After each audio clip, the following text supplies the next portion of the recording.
in his or her 30s and having a parent who's in his or her 20s. Yep. The 20-year-olds are still kind of like kids, and they're going to be more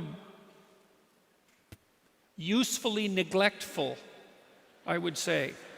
Well, look, one of the things we used to do with my daughter when she was very little was, she was about 1.5 years, is we'd have her in a room alone, and she would usually complain about that for a few minutes, and then she'd find a way to amuse herself. She liked to take books out of shelves and put them back in, and like if you let her get through that initial bit of misery, then she would learn how to regulate herself, and she got very good at that.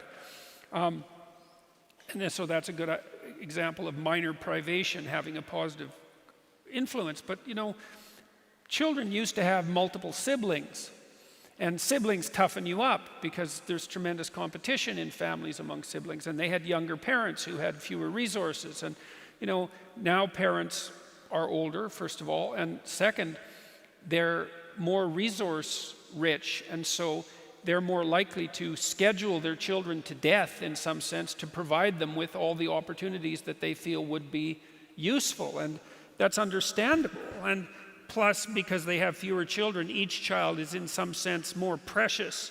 Not like if you have 10 children, you don't love all of them, but there's 10 of them. There's only so much excess attention that can go around, and they do a lot of socializing each other rather than being socialized by parents. But if you only have one child, you're going to devote all your resources to providing them with absolutely everything you can provide them with, and one of the dangers of that is that you'll overprotect them and you'll provide them with too much.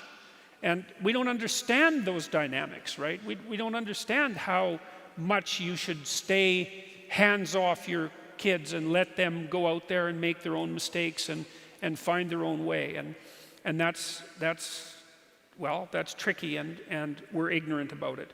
And so I think one of the consequences of that is that we do have a reasonable percentage of young people, maybe young adolescents, the kind that you hear about at university, who have been overprotected and overscheduled and under-challenged in some sense.